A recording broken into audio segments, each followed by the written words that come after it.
আজকে এমন একটি গুরুত্বপূর্ণ বিষয় নিয়ে আলোচনা করব। অনেকেই যে বিষয়টার জন্য বারবার কমেন্ট করে থাকেন এবং জানতে চান যে হুজুর, শরীর বন্ধ দেওয়ার কোনো আমল রয়েছে কিনা, বা কি কি আমল রয়েছে, একবারে সহজ যে পদ্ধতিটা রয়েছে সেই পদ্ধতিটা আমাদেরকে শিখিয়ে দিন, আমরা উপকৃত হতে চাই। প্রিয় দিনী ভাই এবং বোনেরা, অনেকের রিকোয়েস্টের কারণে আজকে ভিডিওটি আবারও আপলোড করছি। যে বিষয়টা আমরা সবাই জানা দরকার, আমরা এই বিষয়টা যদি জানি তাহলে দেখা যায় যে এই আমলটা প্রতিনিয়ত আমরা যখন করব, আমাদের নিজেদের, আমাদের পরিবারের সন্তানদের, পাশাপাশি যারা ছোট ছোট বাচ্চা কাচ্চা রয়েছে, শিশু সন্তান রয়েছে, সেই প্রত্যেকটা ব্যক্তির, পরিবারের প্রত্যেকটা সদস্যের একেবারে জিন হোক, জাদু হোক, বা শয়তানের আসর, মানুষের বদনজর, বা বিধর্মী বা কাফের তাদের কুদৃষ্টি যেগুলো রয়েছে, সব কিছু A to Z থেকে আপনি হেফাজতে থাকতে পারবেন, এমন গুরুত্বপূর্ণ বিষয় নিয়ে আজকে আলোচনা করছি। প্রিয় দিনী ভাই এবং বোনেরা, অনুরোধ করছি চ্যানেলটি সাবস্ক্রাইব করে দিবেন, পাশাপাশি বেল আইকন বাজিয়ে দিবেন, যাতে করে সবার আগে এই সমস্ত আমলের ভিডিওগুলো আপনার কাছে পৌঁছে যায়, এবং ভিডিওটি শেয়ার করে দিবেন, আপনার মাধ্যমে অন্যরাও দেখে যেন উপকৃত হতে পারে। প্রিয় দিনী ভাই এবং বোনেরা, আমাদের প্রত্যেকটা ব্যক্তির পিছনে মানুষ হতে পারে শত্রুর মতো লেগে থাকে, অথবা জিন জাতি হতে পারে বা শয়তান হতে পারে। স্বাভাবিকভাবেই শয়তান মানুষের পিছু সব সময় থাকে যে কিভাবে তার ক্ষতি করা যায়। এর পাশাপাশি বিভিন্ন কারণে জিন জাতীয় মানুষের পিছু পড়ে থাকে যে এর ক্ষতি করা যায় কিনা। জিনের মধ্যেও অনেক ধরনের শয়তান জিন বা খারাপ জিন রয়েছে যারা মানুষের ক্ষতি করার চেষ্টা করে, বা বিভিন্ন সময় মানুষ যখন দুপুর বেলা হতে পারে, মাগরিবের সময় বা রাতের বেলা কোনো কারণে ঘরের বাহিরে গেল, অথবা ছাদে গেল, বা কোনো কারণে ঘরের কোনো একটা জিনিস বাহিরে ফেলে দিল রাতে, এরপরে দেখা যায় যে কোনো একটা জিনের গায়ে এসে পড়েছে, এই কারণে হয়তোবা সেই জিনের ক্ষতি করতে পারে। অথবা অনেক সময় দেখা যায় যে মানুষের একটা খারাপ দৃষ্টি রয়েছে, যে দৃষ্টির কারণে সেই ব্যক্তির মারাত্মক ক্ষতি হয়ে যেতে পারে।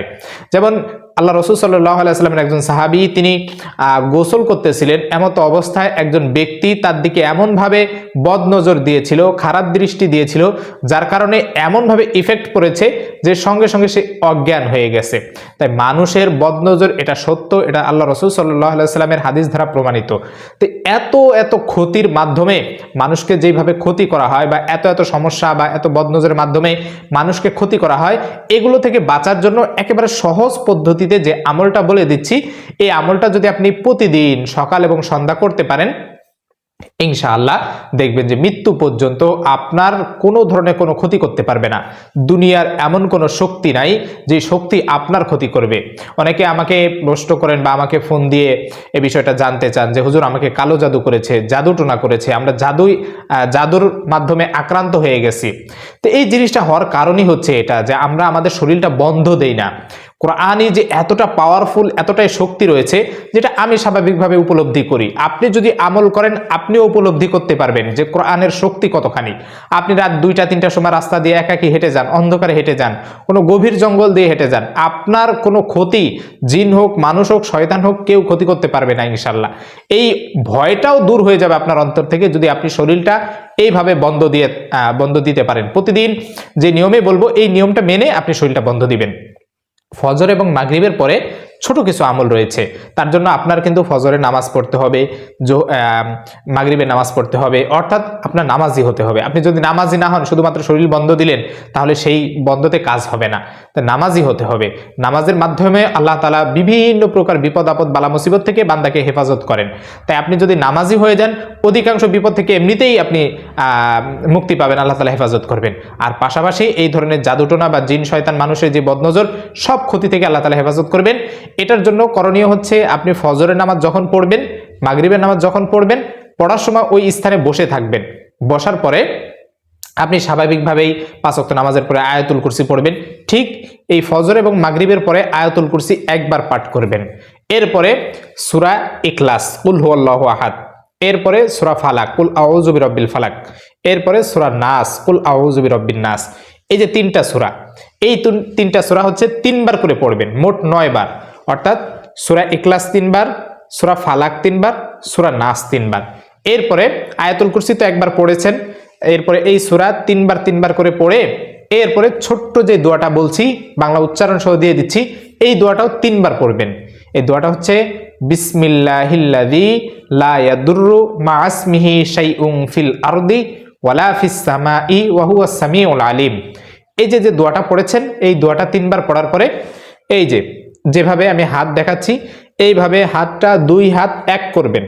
একত্রিত করার পরে এরপরে আপনি এই যে হাত রয়েছে প্রথমে সবগুলো 3 বার করে পাঠ করার পরে 3 বার ফু দিবেন। এরপরে এই যে পুরো শরীর, এই পুরো শরীর এইভাবে মাসেহ করবেন, মানে এইভাবে মাসেহ করবেন পুরো শরীর। এরপরে আবার 3 বার ফু দিবেন,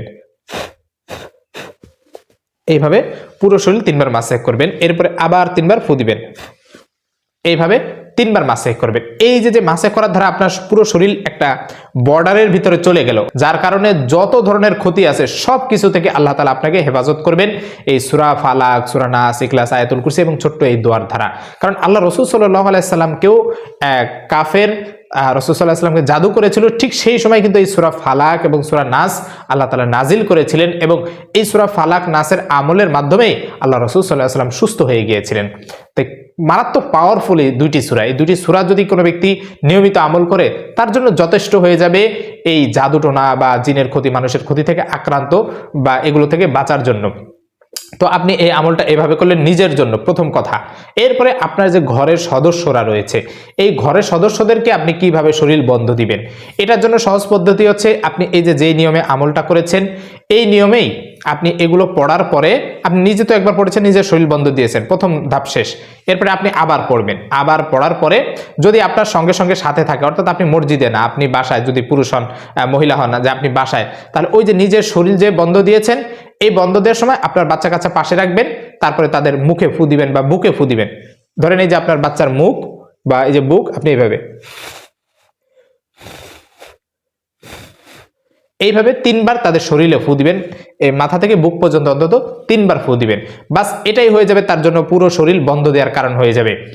আর আপনার বাচ্চা কাচ্চা যদি দূরে থাকে, অর্থাৎ যদি কোনো পুরুষ দেখা যায় মসজিদে আমলটা করেছে, মসজিদে বসে তার শরীর বন্ধ দিয়েছে, তাহলে সেই ক্ষেত্রে সে যখন বাসায় আসবে তখন সেই ক্ষেত্রে ওই বাসায় আসার পরে আবার এইগুলো তেলাওয়াত করবে, একটা বিছানায় বসে হোক বা একটা জানামাজে বসে হোক। বসার পরে আপনি এইভাবে সূরা ইখলাস, সূরা ফালাক, সূরা নাস 3 বার করে পড়বেন। বিসমিল্লাহিল্লাযী লা ইয়াদুররু মা ইসমিহি শাইউন ফিল আরদি ওয়ালা ফিস সামাই ওয়া হুয়াস সামিউল আলিম 3 বার পড়বেন। আয়াতুল কুরসি 1 বার পড়বেন। বাস এগুলো পড়ার পরে এরপরে আপনি বাসায় এসে আবার এই নিয়মে ফু দিবেন। ছোট বাচ্চা হোক, বড় বাচ্চা হোক বা আপনার সন্তান হোক, অথবা যে পড়তে পারে না, আপনার ঘরে এমন সদস্য রয়েছে যে পারে না এগুলো, আপনি কি করবেন এখন? আপনি পড়ে ফু দিবেন, এটাই আপনার জন্য যথেষ্ট হয়ে যাবে। আর পাশাপাশি আপনি ঘুমের সময় আপনি এই যে আয়াতুল কুরসি আছে, এই আয়াতুল কুরসি 1 বার পাঠ করে অজু হালতে ঘুমিয়ে পড়বেন। তাহলে দেখবেন যে রাতের বেলায়ও দুনিয়ার এমন কোনো শক্তি নাই যে আপনার কোনো ক্ষতি করবে, আপনার পরিবারের কোনো ক্ষতি করবে। আল্লাহ রাসূল সাল্লাল্লাহু আলাইহি ওয়াসাল্লামের হাদিস দ্বারা প্রমাণিত, যে ব্যক্তি ঘুমের সময় আয়াতুল কুরসি পাঠ করে ঘুমায়, সার্বদিক থেকে যত প্রকার ক্ষতি আছে সব দিক থেকে আল্লাহ তাআলা হেফাজত করেন। প্রিয় দিনী ভাই বোনেরা, চেষ্টা করবেন এইভাবে প্রতিনিয়ত আমলগুলো করার জন্য। ইনশাআল্লাহ দেখবেন যে আপনি নিজে, আপনার পরিবারের সদস্যরা এবং সবাই এই ধরনের ক্ষতি থেকে, জিন, মানুষ, শয়তান, সব ধরনের ক্ষতি থেকে আল্লাহ তাআলা হেফাজত করবেন।